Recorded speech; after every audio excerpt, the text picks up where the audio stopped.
Allez maintenant, c'est l'heure du bilan. Alors oui, c'est vrai que ça a pris un peu de temps, on est mercredi à l'heure où j'enregistre ces vidéos. C'est vrai, mais avec le Paris Games Week, il y a pas mal de choses qui sont arrivées à l'Inocel.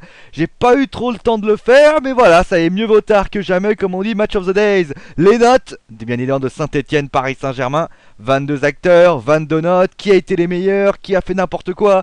Et bien on va regarder justement du côté du club qui a été domicile, Saint-Etienne. Et bien, moi j'ai juste envie de dire quelque chose.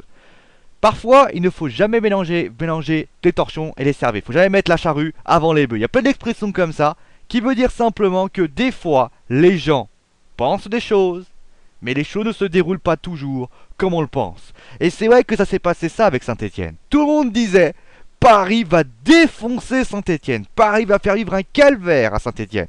Mais à un moment donné, il fallait pas oublier un petit détail. Quelle équipe est invaincue face à Paris? Saint-Etienne. Qui a causé la première défaite la saison passée au Paris Saint-Germain? Saint-Etienne. À chaque fois que Paris a affronté Saint-Etienne, Paris soit a perdu ou soit a fait match nul. Et donc, finalement, à Geoffroy Guichard dans un stade exceptionnel, franchement, moi je connaissais, enfin bien sûr on connaît l'ambiance de Geoffroy Guichard, mais honnêtement elle était portée sur un summum. On aurait dit le Borussia Dortmund. Voilà, une petite comparaison, vraiment une belle éloge de la part de cela. Et bien évidemment tous les ingrédients étaient présents.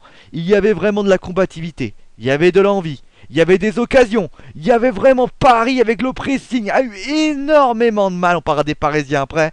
Et puis finalement, eh bien cette équipe m'a fait plaisir. Alors bien évidemment, alors on parlera du résultat, mais qui dit que Paris a fait match nul face à Saint-Etienne, n'a pas perdu.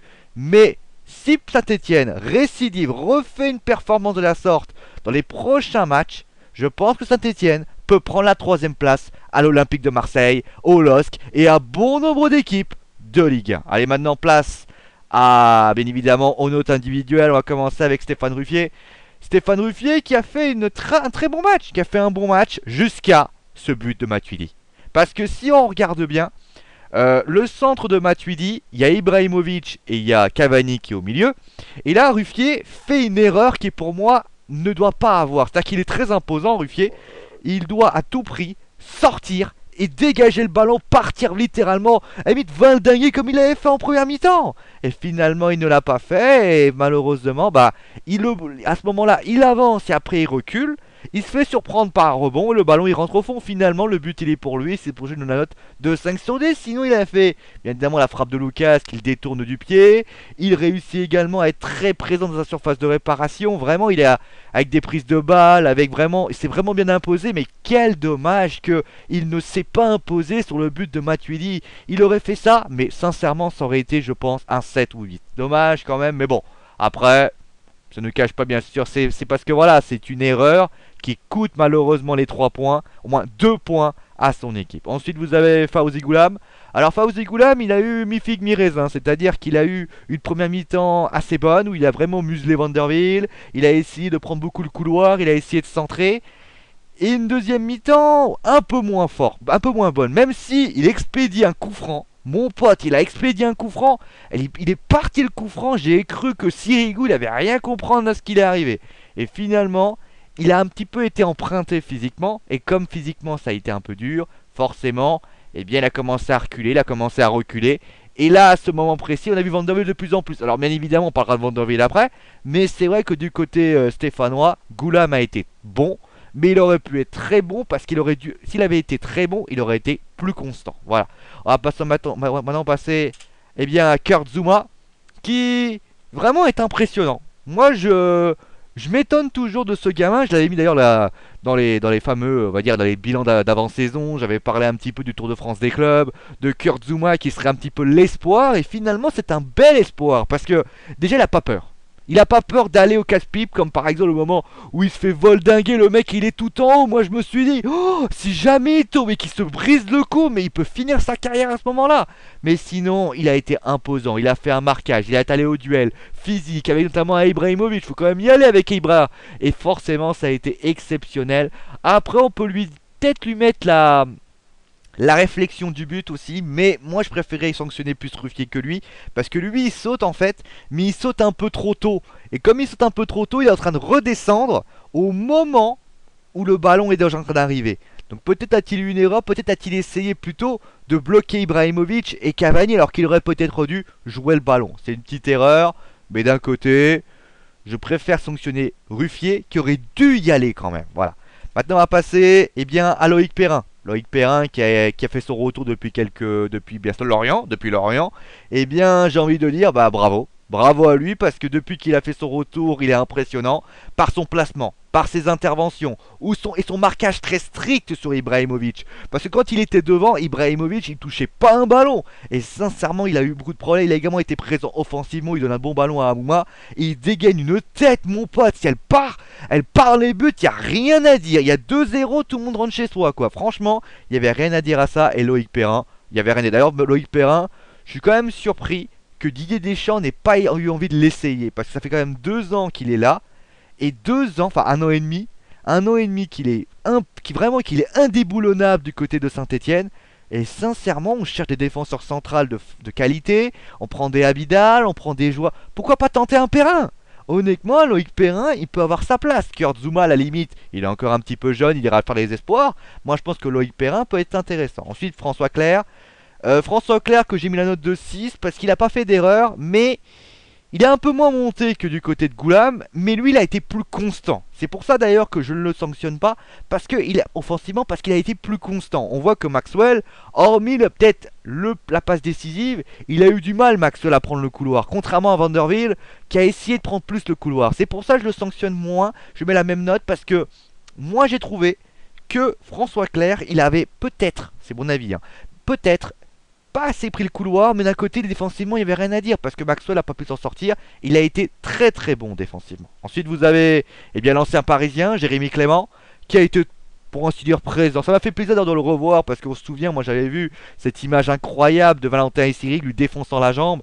Finalement ça m'a fait plaisir de le revoir parce que bien évidemment j'avais fait Marseille-Saint-Etienne, mais j'avais fait également, mais c'était il y a fort longtemps. Mais j'avais vraiment envie de le juger sur le long terme, de le juger face à son ancien club. Ça me faisait très plaisir de le revoir à chaque fois. Et finalement, j'ai envie de dire, il a été partout. Il a été partout, il a récupéré mon nombre de ballons. Il a également exercé, d'ailleurs ça c'est très intéressant, il a exercé un pressing sur Ibrahimovic quand celui-ci décrochait. Et c'est vrai que ça a posé énormément de problèmes à Ibrahimovic qui s'est retrouvé avec un marquage dans la surface et hors de la surface. Et finalement Ibra, il savait plus vraiment comment s'en sortir. Et ça justement, ça s'est retrouvé, ça s'est un petit peu retourné. On va parler également de celui qui était à côté de lui. Et vous le savez, j'en parle à chaque fois. Malheureusement, quand une personne est expulsée, l'expulsion vaut un 0 parce que j'estime que c'est une erreur. C'est une erreur qui peut coûter le match à son équipe. Alors l'arbitre peut se planter, l'arbitre peut pas se planter. J'estime que, hormis des cas exceptionnels, un mec qui marque 4 buts, ou alors par exemple le gardien de but qui sort pour essayer d'arrêter le duel, ça serait mes 2 exceptions. J'estime que quand tu prends 2 cartons jaunes, tu te prends 2 cartons jaunes, tac tac. Alors après on peut discuter sur les cartons jaunes, mais moi j'estime que c'est une sanction. J'estime que quand quelqu'un se prend 2 cartons jaunes, un carton rouge, une expulsion, j'estime qu'il doit avoir 0 sur 10. C'est une règle qui est bête parce que bien sûr ça fait 2 semaines que je la subis entre guillemets parce que on le voit, il a fait un match incroyable, il a été très combatif, il a eu un pressing très haut, il a fait un pressing sur Verratti notamment, il réalise une frappe légendaire qui atterrit sur la surface, sur la transversale, mais la règle est ainsi, je peux pas non plus dire à Lacazette t'as 0 et toi t'as pas 0. À partir du moment où on prend une règle, il faut s'y fixer parce que sinon, ça veut dire pourquoi lui, pourquoi pas lui, etc. À part les 2 exceptions que j'ai fait comprendre, c'est-à-dire un triplé, 3 passes décisives, l'homme du match, je fais pourquoi pas. À ce moment-là, ok, mais à partir de l'autre moment, j'estime que ça vaut 0 sur 10. Allez, maintenant on va passer à mon homme du match, Benjamin Cornier. Alors j'ai bien parlé de Perrin en équipe de France. Moi je milite depuis aujourd'hui, je milite que Benjamin Cornier soit en équipe de France. Je suis désolé, j'ai vu son match, je ne comprends pas comment Didier Deschamps ne peut pas essayer Benjamin Cornier, qui a fait une très belle saison avec Lorient, qui fait une super saison avec Saint-Etienne. Honnêtement, il est précis, il oriente le jeu. On parlait de Grenier notamment. On disait mais Grenier, il n'arrive pas à s'imposer, il oriente pas le jeu. C'est ce que fait Cornier. Cornier, le bout va à droite, le coup va à droite, un coup ça va à gauche, un coup ça va à droite, un coup ça va dans l'axe. Il marque un but, il fait une passe décisive. finalement, il va au duel également. Il a fait un pressing sur Mota. Pour moi, Benjamin Cornier, équipe de France, 8 sur 10. Et il peut ramener également une autre personne, bien évidemment. Pas lui, bon, je me suis trompé. Johan Molo. Alors, Johan Molo, pourquoi je lui mets 6? Eh bien, Johan Molo, le problème, c'est que il a été bon défensivement, pas de problème. Mais offensif, enfin, même si j'ai envie de dire, des fois, il se faisait un peu enrhumer par, si je me souviens, par Lavezzi et Maxwell, des fois, comme les deux. Mais d'un côté, il a été peu présent offensivement. Il a fait quelques débordements, mais rien d'exceptionnel. À la place, bien évidemment, de celui qu'on va présenter, Romain Amouma, qui lui a été partout. Il a été à droite, il a été à gauche, il a été dans l'axe, il a été partout, il a fait une belle passe décisive, il a beaucoup débordé, il a beaucoup d'ailleurs Maxwell quand les deux d'ailleurs les deux latéraux parisiens quand ça a débordé, c'était complètement à l'ouest les deux hein, faut quand même le dire. Et d'ailleurs, bah, il marque un but, il fait une passe décisive et finalement, ça a été, moi je pense que au niveau de l'équipe de France, on pourra en parler parce que je pense qu'il va y avoir les barrages, mais après, Didier Deschamps va sans doute parler bien sûr de cette fameuse liste. Un Amouma, d'ailleurs on parle souvent de Loïc Rémy, on parle souvent de ces joueurs qui, on va dire, sont pas très bons. Il y a un côté droit qui, pour moi, a une belle place. J'estime qu'un Romain Amouma sur le côté droit, ça peut être très intéressant parce qu'il est très vif, il est très très mobile. Et peut-être que Cornier et Amouma, peut-être le renouveau du football français, peut-être, ça peut être une solution. Et justement, ne pas essayer Benjamin Cornier, ne pas essayer Romain Amouma, je pense que c'est une erreur. En tout cas, une erreur qui aurait... Voilà, après on va passer maintenant au dernier. Brandao qui a fait un gros pressing hein, pour empêcher les bonnes relances parisiennes. Ça c'est une réalité parce que c'est vrai que Marquinhos a eu énormément, on en parlera d'ailleurs des Parisiens. Mais c'est vrai que il avait tenté des frappes, mais ça a manqué de précision. C'est vraiment dommage, ça a manqué de précision parce que je pense que voilà, quand tu n'arrives pas à bien cadrer, c'est qu'il y a peut-être un problème de confiance, enfin problème de confiance, un problème d'ajustement. Et il faut que Brandao commence à marquer parce que c'est vrai qu'il avait deux, trois possibilités, il ne les a pas saisies et malheureusement, cela est pour eux. Un petit mot quand même sur l'arbitre. L'arbitre, bien sûr, qui a pour moi coûté le match, le match dans cette histoire-là. Eh bien, on va en parler. Il n'y a pas de problème, on va en parler. Alors. Il y a deux cas de mesure. On a parlé bien évidemment de Lemoine. On va commencer à en parler par ça. Il y a des gens qui disent il saigne, donc forcément il doit prendre il doit pas prendre de carton. Si tu pars de ce principe-là, Mota parce qu'il s'écroule au sol et qu'il peut lui briser la jambe, Valbuena s'il va un peu plus vite, forcément il doit pas aussi se faire expulser. Déjà d'une. Ensuite, tu dis aussi à un moment donné. Est-ce que c'est pas non plus pour l'ensemble de son œuvre?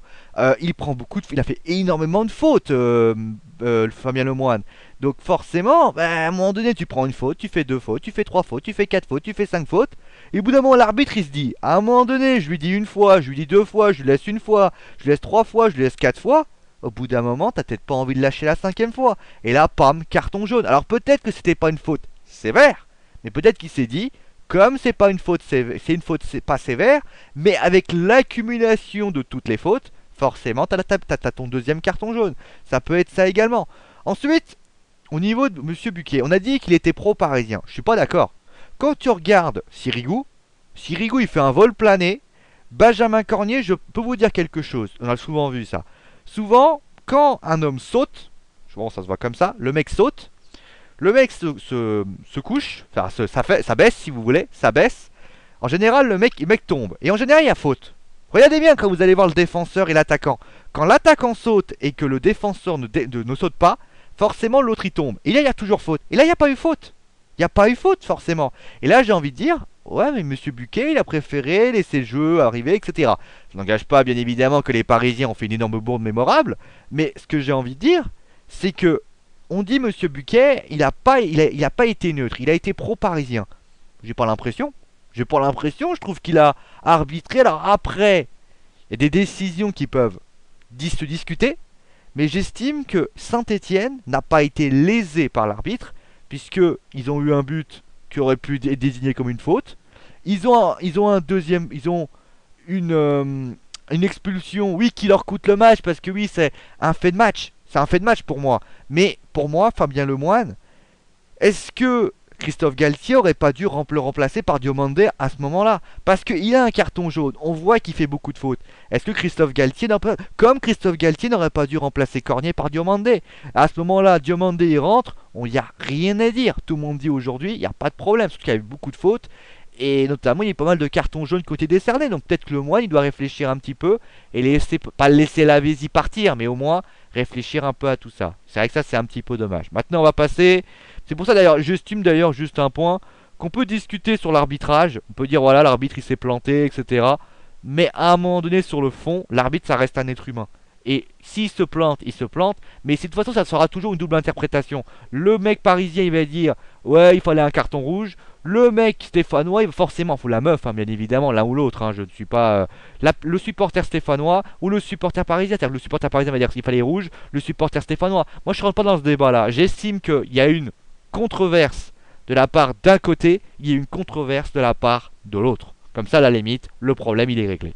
Allez, on est en place du côté parisien. Ça n'enlève pas du tout ce que j'ai dit du côté des louanges que j'ai portées du côté stéphanois. Parce que honnêtement, les Parisiens, on va en parler. C'est pareil. Alors, Paris, ça va être l'inverse. Alors, je sais bien qu'on dit très souvent, quand tu as fait un match de Ligue des Champions, tu as une sorte de décompression, et comme ils ont fait par exemple avec Valence l'année dernière, il y a eu Barcelone l'année dernière, donc tout le monde dit très souvent, bah, puisque c'est comme ça, bah, finalement, bah, ils arrivent avec confiance, et finalement, ça a été le cas. Et moi, je trouve, et finalement, bah, j'ai envie de dire, bah, Paris, ils ont été, on a dit Paris, voilà, ils vont dominer, et on a fait des pataquès sur Ibrahimovic. Et ça a été à l'image du club parisien contre Saint-Etienne. On a vu des problèmes de placement. On a vu de très mauvais contrôles. On a eu des passes imprécises. Et on en parlera par rapport aux défenseurs. Et finalement, c'est un fait de match qui, on va dire, ont eu des conséquences pour eux. C'est-à-dire les 2 buts qu'ils prennent, parce que là, ça a des conséquences. Et aussi le fait de match qui leur permet d'égaliser. Parce que il est évident que si Paris n'est pas à 11 contre 10, Paris n'égalise pas, Paris perd son match. Mais les réalisations sont ce qu'en sont. Et peut-être que la réalité, peut-être qu'à un moment donné, à 11 contre 11, Paris se serait peut-être réveillé. Ça, on en sait, on va pas refaire le match. Mais en tout cas, moi j'ai trouvé que Paris n'avait pas été bon. Ça, par contre, c'est sur les faits. Paris n'a pas été bon. Paris n'a pas été assez mobile. Paris n'a pas été à la hauteur de ce match-là. Et pour moi, Saint-Etienne a été grand, quand un Paris a été très petit. Et donc forcément, je vais peut-être pas voir les notes.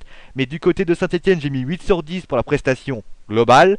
Et du côté bien évidemment de Paris, j'ai mis 4 sur 10 parce que pour moi, ce n'est pas digne d'une équipe qui prétend aller jouer les hauts auteurs de la Ligue des Champions et du championnat. Allez, maintenant place à la prestation individuelle. Alors, comme je l'ai expliqué, beaucoup de personnes diront ouais, mais tu viens de dire qu'il y avait peut-être faute sur Sirigu. C'est vrai. Maintenant, regardez bien comment il sort. Il sort de manière vraiment hasardeuse, il y va sans vraiment vouloir y aller.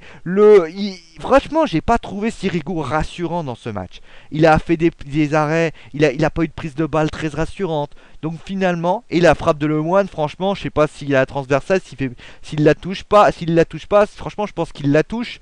Mais à mon avis, s'il la touche pas, c'est pareil. Goulam, il est pas rassurant.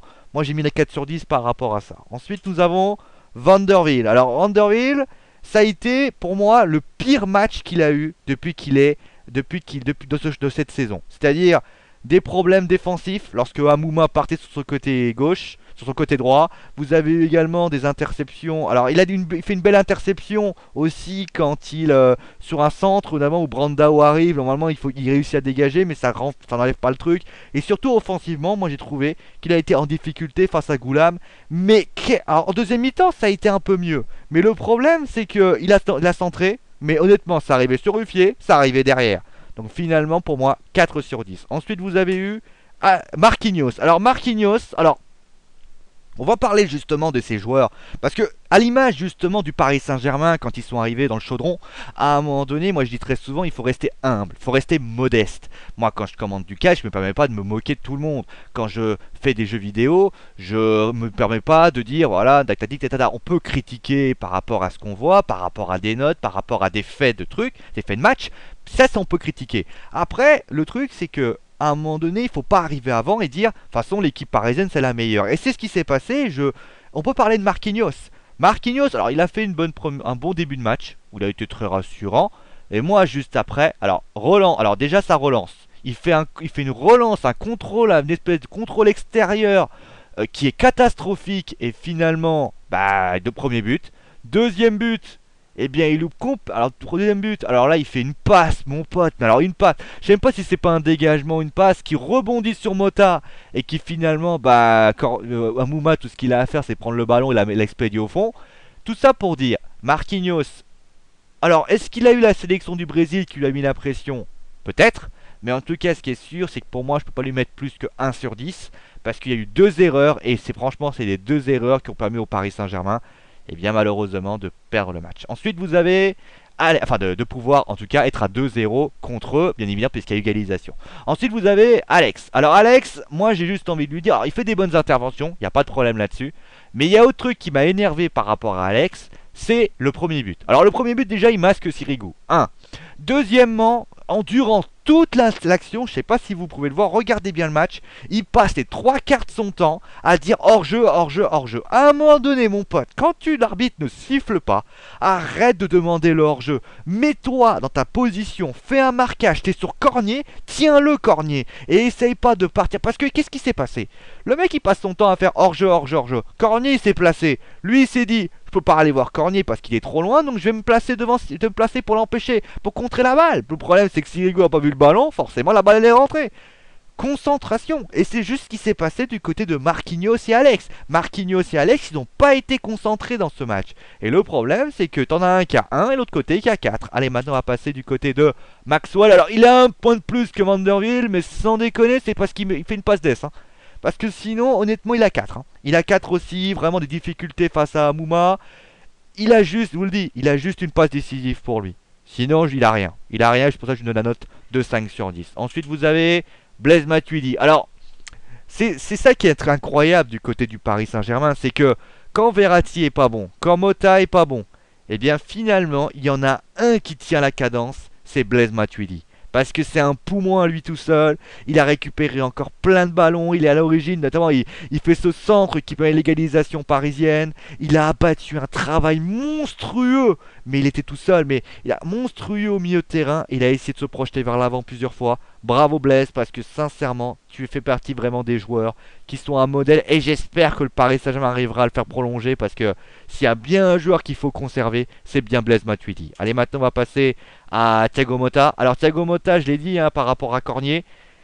Et ben voilà, quand tu as un mec qui n'arrête pas de te presser, forcément t'as du mal. Et forcément c'est ce qui s'est passé pour Thiago Motta qui a été incapable de distiller un seul bon ballon en profondeur.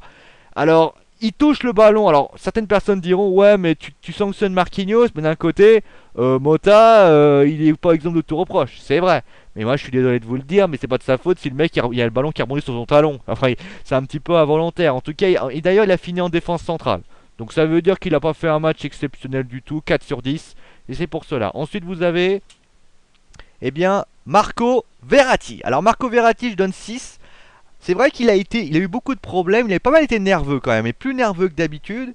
Et d'ailleurs, il a touché plus de ballons, c'est celui qui d'ailleurs, il a touché pas mal de ballons, mais il a essayé de chercher d'orienter le jeu, et il y est à peu près arrivé. C'est-à-dire qu'il a donné le ballon vraiment à Maxwell pour réussir pour avoir le but de Cavani, mais on voit quand même qu'il y a du reste de l'ancien Marco Verratti, dans le sens où il a encore envie de discuter, où il a du mal, notamment, c'est ça le problème, c'est qu'il a du mal à vraiment bouger sur le terrain. Ça c'est vraiment quelque chose dont je me suis rendu compte, c'est que quand on le presse un petit peu, il a du mal. Et c'est ça que j'ai... Mais après, je donne un note de 6, parce qu'il n'a pas été dans le milieu de terrain, et on va dire qu'il n'a pas été le pire, mais il n'a pas été le meilleur. Mais moi je pense que Verratti, dans un milieu de terrain qui va le presser souvent, il risque de très très vite péter un plomb, et ça c'est vrai que ça risque d'être un sacré problème. Ensuite vous avez, eh bien, Ezequiel Lavezzi. Alors, moi j'ai envie de lui dire à Lavezzi, il est bien, il fait du bon boulot Lavezzi, il court partout, il a été très remuant, il a fait beaucoup de courses, il a fait beaucoup d'accélération pour prendre de vitesse les Stéphanois, et d'ailleurs ça s'est pas mal vu d'ailleurs, c'était très intéressant.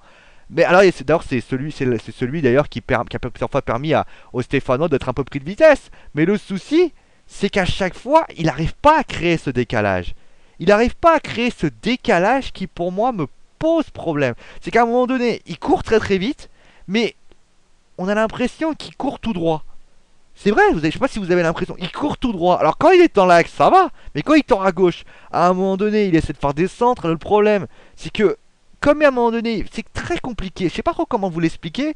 Et moi, j'ai l'impression que la Vézi, depuis quasiment le moment où il a été très très bon, il a arrêté d'être bon. J'ai l'impression que la Vézi, il court très vite, il va très très vite, mais il n'arrive pas à faire le décalage. Et notamment Cavani et Ibrahimovic ont passé son temps à essayer de le suivre, mais sans vraiment réussir à le récupérer. C'est bizarre comme sensation pour la Vézi. Je sais pas comment l'expliquer, mais j'ai l'impression que ce mec peut être largement mieux. Il faut qu'il court, ok, mais qu'il court intelligemment. Voilà, c'est le mot. Qu'il court intelligemment et pas juste courir pour courir. Voilà. Ensuite, vous avez, eh bien, Edinson Cavani. Alors, on va dire les choses, hein, avant le but. Il était pas terrible notre Cavani international parce que c'est vrai on l'a vu, hein, il avait du mal à se promener, il avait du mal à savoir vraiment comment aller. Il a été surtout beaucoup au milieu de terrain, il a beaucoup défendu. Après, notamment quand il y a eu le double remplacement avec Lucas et Menez, finalement il a été repositionné sur l'axe et finalement qu'est-ce qu'on se rencontre? Et je veux dire, oui, je sais que on veut que Ibrahimovic soit dans l'axe, etc., etc. Mais je me suis en train de me demander, est-ce que Laurent Blanc ne doit pas faire une doublette d'attaquant? Parce que on voit ce qu'il est capable de faire quand il est dans l'axe. On le voit, il est capable d'être très présent. Il se crée des occasions. Il a réussi. Il est buteur d'ailleurs. Il est buteur. Il sonne la révolte du côté du Paris Saint-Germain. Et finalement, c'est lui qui sonne la révolte. Et notamment, il a pesé beaucoup dans la défense centrale. C'est peut-être une solution, peut-être une discussion qu'il faudra que Laurent Blanc médite.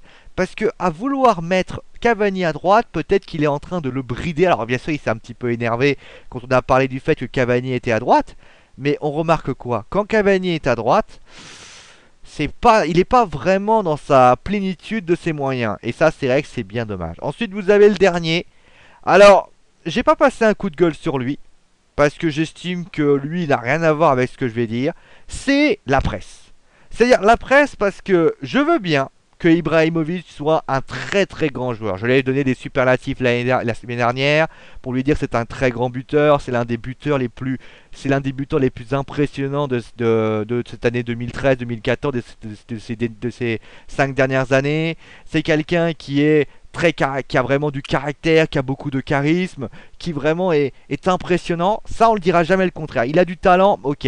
Maintenant, depuis une semaine, on a Ibrahimovic, va-t-il être ballon d'or? Ibrahimovic, va-t-il nous sortir un geste venu d'un autre monde? Est-ce qu'on n'en fait pas trop avec Ibrahimovic? Parce que Ibrahimovic, malgré tout ce qu'on peut dire, ça reste un homme. Et comme ça reste un homme, eh bien, il peut passer à côté d'un match. Et ça veut dire donc que ce qui s'est passé à Saint-Etienne était la réalité. À un moment donné, on peut voir d'ailleurs, excusez-moi, je parle encore un petit peu du CFC. Les meilleurs buts de Ibrahimovic. Eh mec, à un moment donné, ok, tu vas faire quoi? Moi je crois qu'en France ça se passe comme ça. Est-ce que tu vois Messi, on voit grave des buts? Est-ce que tu vois Ronaldo, c'est la même chose? Il n'y a pas ça. Et j'estime que là, il a été, mais pour moi, transparent. Il a essayé de décrocher un petit peu. Il a été 2 fois, il a frappé 2 fois au but et en plus sur coup franc. Donc pour moi, ça n'a pas été fait. Donc moi, c'est un message que je donne à la presse. Je sais qu'ils m'écouteront pas, mais je le fais quand même. Arrêtez de porter les couleurs des clubs, des joueurs en question. Parce que on le voit avec Falcao. Falcao, il a pas marqué 3 fois, ça a été ouais, est-ce que Falcao se plaît-il à Monaco? Est-ce que Falcao si? Et Ibrahimovic, finalement, c'est le meilleur buteur, c'est le meilleur attaquant au monde. Il faut un poids, une mesure. Ça veut dire quand tu es, bien évidemment, si le joueur est très bon, ça je dis pas le contraire. Mais il faut juger la performance sur le long terme et pas sur 2 matchs. Parce que sinon, voilà, c'est la réalité. Bon, allez, on va s'arrêter là. Bon, 4 sur 10 pour Ibrahimovic. Bon, on va s'arrêter là. On va se retrouver bien évidemment pour les prochains matchs de Liga, comme d'habitude. Déjà, je sais que je vous ferai un petit Lille-Monaco, qui pourrait être sympathique. On va suivre les Monégasques. Ensuite, est-ce que je vous en ferai un deuxième? Je sais pas. Je me tâte. C'est vrai que ça a été assez difficile, notamment à suivre. C'est vrai que les 2 matchs dans la même journée. Mais bon, d'un côté, c'est le jeu ma pauvre Lucette. D'ailleurs, je tenais juste à signaler également que je suis bien évidemment au Paris Games Week, pour ceux qui ont pu suivre le Wrestling Football. Si vous avez envie de me retrouver, il n'y a pas de problème. J'aurai une casquette Just Bring In du Rock et peut-être une veste bleue. Vous me voyez, vous voulez venir me parler, y a pas de problème. Moi toujours, je suis là pour discuter avec vous, pour taper la discute avec vous, pour demander bien sûr ce que vous pensez des jeux vidéo, etc., etc. J'aurai aussi un badge xboxlive.fr pour vous donner. Donc je prendrai un petit peu du côté de la ESWC. Je serai là samedi. Bon, je sais pas encore dit. Je serai là samedi, donc la ESWC. Vous venez me voir, y a pas de problème. Et si vous voulez qu'on discute football, catch et même jeux vidéo, ça sera avec grand plaisir que je le ferai. Et d'ailleurs, je précise que Touquet m'a déjà envoyé, je tenais à signaler aussi, merci à Touquet de m'avoir envoyé le jeu WWE Touquet 14. Je vous le testerai et je vous en dirai ce que je pense. Bon, allez, on va s'arrêter là. Prenez soin de vous, amusez-vous bien. Et on va se retrouver bien sûr pour le week-end prochain, samedi pour le Paris Games Week. Et bien évidemment, bah, pour ceux que je vois, et bien évidemment, c'est mon Daimo, parce que je l'ai dit. Allez, ciao à tous.